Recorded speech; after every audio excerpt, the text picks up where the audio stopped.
Thanks for joining us again. Right now I am joined by Donald Rients, a Republican candidate in the 18th Congressional District. Thank you very much for joining me. Thank you for inviting me, Paul. Well, tell me a little bit about, tell me and the viewers a little bit about yourself. You've worked in corrections, technology, and insurance. Well, yeah, in insurance, I actually worked at technology in the insurance industry as well. I don't work the insurance itself. I'm a technical coordinator at State Farm Insurance in Bloomington. Yeah, I worked at Advanced Technology Services here in East Peoria, servicing Capital Computers in Mossville. I did that for a year and a half. I was a prison guard for Stateville and Pontiac prisons for 6 years, mostly in Pontiac. So you're running for Congress after Aaron Schock resigned. Give us the elevator pitch about why you should be the man to represent the 18th Congressional District. Well, first of all, I'm running because I got tired of Congress not keeping their promises. They get into Congress and they change their mind, and I had it. I'm just a normal person in the district. I live outside of Benson, Illinois. I bought the house in 1987. I still live there. It's an old farmhouse, and I repair it when we need to. And I have 6 children. They attend the public schools. 2 of them have graduated. One works in Metamora, and one works in Toluca. And my daughter works in Metamora. She also attends Illinois Central College. But yeah, I'm a normal person in the area. I grew up on a farm. So, I mean, I understand the people of this district. I absolutely believe I know the people of this district best. You know, I've worked State Farm for 24 years down in Bloomington. Yeah. Well, a lot of people have been watching the Supreme Court, of course, this week because there were some big decisions coming out. The most recent major decision had to do with gay marriage, and the Supreme Court gave the okay for gay marriage across the country. Your thoughts on that decision as we move forward? Okay, I was paying attention mostly to the other Supreme Court decision on the Obamacare. We'll get there. Yeah, but as far as gay marriage, did they make the decision on it today, or when did they make that? Yep. Today? I missed that today. So, okay, what was the decision? Yay or nay? Yes. I'm so opposed to that. How come? It's a religious institution.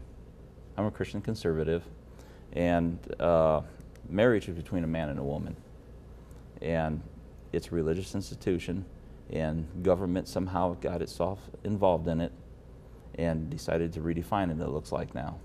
I was hoping they wouldn't have passed that. Well, what do you think about the idea that, you know, there are obviously polls have shifted in the country and they seem to be overwhelmingly in favor of gay marriage across the country, whether, you know, one state or another state supports or opposes it, but it seems like, I mean, you had more than 20 states with legalized gay marriage before this issue came. So, I mean, how do you deal with this going forward, law of the land? Because there's not really a way to turn back now. There's not a way to turn back unless you do make a law or making an amendment. But first of all, it should be a state decision, not a federal decision. You know, each state should be making those decisions and not pushed down from the Supreme Court. And I don't. Isn't the problem though that if you know one state legalizes it and the state next door doesn't, you have a conflict, particularly when it comes to whether somebody, you know, wants to move for a job? That could be a problem, but apparently not now. I don't know how they're going to handle it. The states that don't have it right now, I don't know what they're going to do with that. Well, people were at their clerk's offices this morning getting their marriage licenses, is what it looked like. Yeah. Well, in Illinois we have that already. We already have civil unions in Illinois. So, but yeah, if one state doesn't have it and you want to do that, don't move to that state. Well, now every state has it. But let's move on to another major Supreme Court decision, and that was dealing with the subsidies for the Affordable Care Act, another Supreme Court decision that in this case went in favor of the Obama administration and the lawmakers who crafted that law. They passed one a couple years ago. They rewrote the law in order to pass it. The Supreme Court did. And the Supreme Court is not a legislative body. I don't know how they get around rewriting a law to make it pass the Constitution. And now here they just redefined it. They didn't rewrite it, because it was clear that the states that had exchanges were the ones that were going to get the subsidies. The author of that stated that. And to have the Supreme Court go out and change the idea of what that meant is wrong. Well, it sounds like, based on the Supreme Court decision, that it ultimately decided that the intention of the law was that this is something that should have helped the healthcare system, therefore subsidies for everyone. Well, the creator of the law, the one who that wrote the law, and the wording of the law does not reflect that. Well, it sounds like the decision that was made, though, is not based on that one sentence that was challenged in King versus Burwell, but the intention of the document as a whole. I mean, don't you have to kind of take it as a whole? You can't take one sentence out and decide that, okay, then, I mean, that's ultimately what the Supreme Court decided, that you can't blow up the whole thing based on the way one they sentence did not want to disrupt the law. That's what they said. And that writing is in there 13, I believe, 13 times? You know, it's not in there just once. It's in there like 13 times. And the other problem they're going to have now, because the reason they wrote that in there was so the states would do the exchanges. So there would be less burden on the federal government and make it look cheaper. But now the states that have exchanges, do they need to keep them? They say, well, we don't keep them. We'll put the burden back on the federal government on that.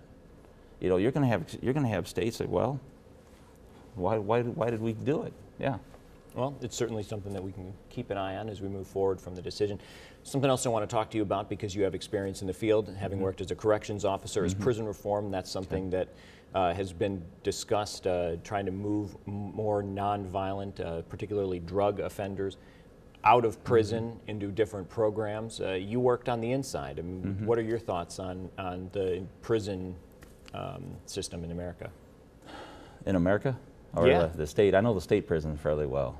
And, well, a lot of prisons across the country have been privatized in effort for states to save money, but then you have quotas for companies who need people in the prisons to make a profit. So it's a big business. I mean, there's more invested in prisons across the country than there is in education. I don't like privatization of prisons. That should be under the jurisdiction of the government, not farmed out, because now you got one more step away from the government. And if the jurisdiction of that prison is under direct control of the policymakers, then you as a citizen can help control what goes on within the prisons and help control the budgets and stuff like that. But as far as nonviolent people being in prisons, that's where a lot of the people are.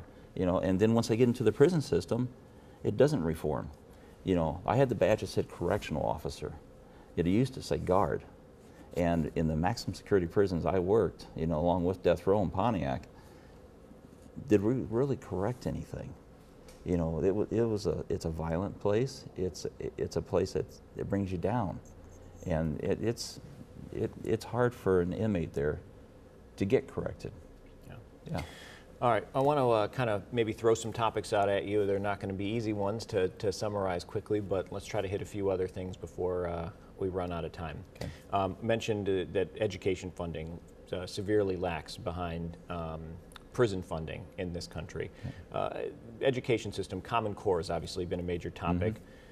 How do you react to the idea of Common Core and finding a way to measure the success of students across the country? Well, Common Core, I'm against Common Core, okay? It's a federal-driven program, and your schools are supposed to be ran by the school board, and the curriculum comes from the school board. The funding's what, 10% if you cooperate with the federal government, if like 10% of the funding comes from that.